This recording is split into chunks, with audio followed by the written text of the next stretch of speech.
कश्मीर घाटी के शोपियन जिला में एक और टारगेट किलिंग जो है वो देखने को मिली। पूरन कृष्ण भट्ट की बात करें तो मिल्टन के द्वारा उन्हें गोली मारकर उनकी हत्या की गई। ऐसी टारगेट किलिंग की बात करें तो हर बार टारगेट किलिंग जो है वो देखने को मिलती है। और वहीं पर all Jammu based reserve category की बात करें या पीएम पैकेज की बात करें, जिस तरीके से मैंने पहले बताया था, मांगे जो है लगातार की जा रही है। मांग यही है रिलोकेट किया जाए, ट्रांसफर पॉलिसी दी जाए, लेकिन कहीं ना कहीं सरकार जो है वो अभी भी जागी नहीं है। और वहीं पर टारगेट किलिंग, एक और टारगेट किलिंग जो है वो देखने को मिली। सर, इस इंसिडेंट को किस तरीके से लेते हैं, क्या कहना चाहेंगे इस इंसिडेंट के बारे में?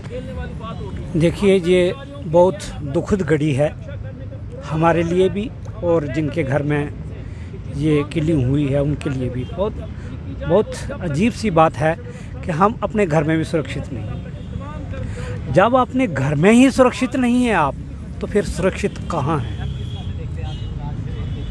अब पूरन कृष्ण भट्ट जी अपने घर में थे और मिलिटेंटों द्वारा उनको घर में आके गोली मार दी गई। और सरकार जो है वो बड़े बड़े दावे कर रही है।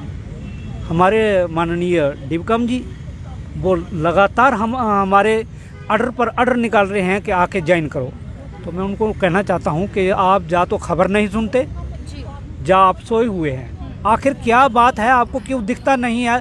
लगातार ये चैन बन रही है उसकी, लगातार रोज किलिंग हो रही है, रोज किसी न किसी को घायल किया जा रहा है। और किया जा रहा है मिनार्टी को जो बाहर से है। कभी बैंक मैनेजर के ऊपर गोली चलती है, कभी बैंक मैनेजर को मार दिया जाता है, कभी किसी को घायल कर दिया जाता है और किसी को बिल्कुल इस दुनिया से ज़बरदस्ती विदा कर दिया जाता है। आखिर क्या हो रहा है? एलजी साहब जो है वो कहते हैं, जाओ संसद में बैठ के कई लोग कहते हैं कि भाई कुछ भी नहीं हो रहा है। इस वक्त जो उस घर के ऊपर पहाड़ टूट पड़ा है वो हम ही जानते हैं या वो जानते हैं, क्योंकि हमने अपने एक साथी को, रजनी बालाजी को, जिनके साथ हमारे बहुत ही घनिष्ठ संबंध थे, खासकर हम एक ही कैडर के हैं, सीरियल नंबर 9 उनका था, 10 मेरा था। तो मैं शब्द ही नहीं है मेरे पास। जब उनका नाम मेरे जहन में आता है तो समझ लो कि शब्द जो है वो मौन हो जाते हैं, कुछ कह नहीं पाते।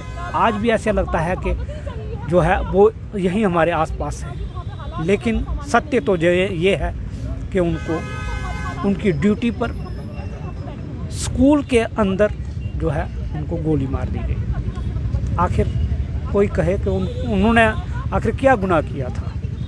यही किया था, वो शिक्षक थे। यही गुनाह किया था कि वो वहाँ पर सर्विस दे रहे थे। यही गुनाह किया था कि दिन रात मेहनत करके वो लोगों को अवेयर कर रहे थे। लेकिन प्रशासन ने उस वक्त भी एक भी नहीं सुनी जब हम उनको कह रहे थे कि इनकी ट्रांसफ़र कीजिए। अब कह रहे हैं वहाँ से ट्रांसफ़र हमें यहाँ पर दिया। सुनते नहीं हैं बिल्कुल भी, एक बात भी नहीं। आखिर आप कितनी और हत्याएं चाहते हैं, ये क्लियर कर दीजिए।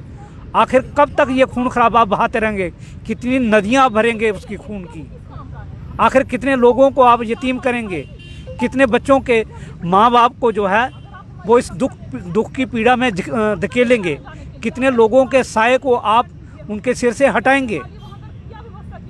पता नहीं, अब समझ नहीं आता। कोई डीडीओ जो है अपनी मर्जी से ही ऑर्डर निकाल रहा है, ड्यूटी रिज्यूम करो, जबकि ऊपर से कोई ऐसा ऑर्डर नहीं है, एलजी ऑफिस से कोई ऑर्डर नहीं है ऐसा। तो आखिर मैं ये कहना चाहता हूँ कि आखिर अगर ये डीडीओ निकाल रहे हैं तो ऊपर से प्रशासन इनको क्यों नहीं लगाम लगाता है? और जो बड़े बड़े दावे कर रहे हैं कि वहाँ पर अमन है, तो वो आप उससे हमारे से बेहतर जानते हैं, क्योंकि मीडिया जो है वो चौथा स्तंभ ही नहीं। उनके लिए, सरकार के लिए अमन क्या है? देखिए, अमन शब्द का मेरे ख्याल में उनकी ज़िंदगी में कोई मतलब नहीं है। अमन किसको कहते हैं? हमारा इतने दिन से अमन चैन छीन गया है और वो वहाँ बैठ के अमन की परिभाषा, अब परिभाषा ही नहीं जानते। मेरा कहना का मतलब है कि वो परिभाषा नहीं जानते। जो बार बार ये हमारे संस्कृत का एक श्लोक है, वासुदेव कुटुंबकम। पूरी वासुदा जो है एक हमारा कुटुंब है, लेकिन इस कुटुंब के बारे में वो क्यों नहीं सोच रहे हैं? आखिर क्या हमारे प्रधानमंत्री जी को नहीं पता होगा, अमित शाह जी को नहीं पता होगा, एलजी साहब को नहीं पता होगा, डिबकाम को पता नहीं होगा, जो एडमिनिस्ट्रेटर जो निकाल रहे हैं ऐसे आर्डर उनको पता नहीं होगा, लेकिन वो जानबूझ के प्रताड़ित कर रहे हैं और ये प्रताड़ना अब और नहीं होगी। क्या कहना चाहेंगे सर, क्या लगता है आपको सरकार अब कब जागेगी? क्योंकि टारगेट किलिंग जो है वो बढ़ती ही जा रही है, थमने का नाम नहीं ले रही है। क्या लगता है सरकार जागेगी या नहीं जागेगी?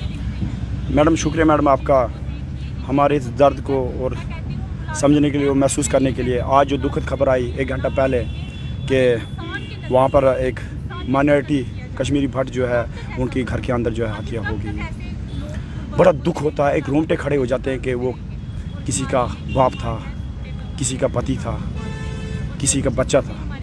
लेकिन ये जब टारगेट किलिंग का किस्सा जो शुरू हुआ लास्ट ईयर से, एक स्पिंदर कौर जी जो प्रिंसिपल थी हायर सेकेंडरी के, उसके ऑफिस में जाके उसकी हत्या होती है। दीपक मेहरा जी ऑफिस में जाके, बहन रजनी बाला जी उन स्कूल में जाके, विजय कुमार बैंक में जाके। खुद सोचे कि टारगेट किलिंग का किस्सा जो है ये कंटिन्यू डे बाय डे बढ़ता ही जा रहा है। तो मैं सरकार को इतना ही कहूँगा कि ज़मीर जाग ही जाता है, कभी गुनाह से पहले तो कभी गुनाह के बाद। अगर इनको पता है, ये जानते हैं कि वहाँ पर टारगेट किलिंग हो रही है, क्यों मुलाजमीन को वहाँ पर भेजा जा रहा है? ये जो है 4 महीने से 5 महीने से जो है धरना प्रदर्शन में बैठे हुए हैं कि हमारे लिए एक ट्रांसफर पॉलिसी जो है बनाई जाए। नहीं बना रहे, जानबूझ के, किस लिए? लेकिन अगर अभी भी सरकार नहीं जागी गुनाह करने के बाद, तो उनको जागना चाहिए, क्योंकि ये जनता की पीड़ा है, ये एक समाज की पीड़ा है। लेकिन आप समझेगा, बड़े बड़े कमरों में बैठ के, एसीज में बैठ के, Z+ सिक्योरिटी में बैठ के वहाँ से फरमान जारी करना कि सारे हालात ठीक है, बायोमेट्रिक अटेंडेंस के जो है वहाँ से ऑर्डर निकालना, फरमान जारी करना, सब कुछ ठीक है। लेकिन आपने देखा वहाँ पर एक शब्द भी था, एक वर्ड भी था, या क्या, we will take your responsibilities, we will take the responsibilities of your life, we will give you the security. लिखा नहीं, biometrics is important for them, not the life. This is unfortunate to say. हमें बड़ा दुख होता है कि हम ऐसा भारत बनाना चाहते हैं। मैं बार बार बोलता हूँ, जहाँ पर एक प्राइम मिनिस्टर से लेके प्रेसिडेंट के से लेके जो है वो पब्लिक में खुलेआम विदाउट सिक्योरिटी, लेकिन वो Z+ सिक्योरिटी में बैठ के जो बोलते हैं सब कुछ ठीक है, शांति अमन है। कहाँ है शांति? आपने देखा कि लास्ट ईयर से 130 मुलाजमों की टारगेट किलिंग हुई। वो कहाँ पर हुई? ऑफिस के अंदर, घरों के अंदर, बड़े बड़े ऑफिस के अंदर, बैंकों के अंदर। तो यहाँ से आप बोल रहे हैं भाई जो है हालात ठीक है। मैडम जी हालात ठीक हैं उनके लिए जो कमरों में बैठे, एसीज में बैठे हैं, Z+ सिक्योरिटी में बैठे हैं। लेकिन आम नागरिक देखो, आप आज देखो सड़कों पर है, धरना प्रदर्शनों पर है। आपने देखा city of temples, city of protest बन गए। बियर्स दुकानों पर मिल रही हैं भाई। लेकिन ये शिक्षक जो है, इतने मुलाजमीन जो 4 महीनों से अपनी मांगे लगा रहे, आप बोलो बियर ज़्यादा इंपॉर्टेंट है कि किसी की जान बचाना?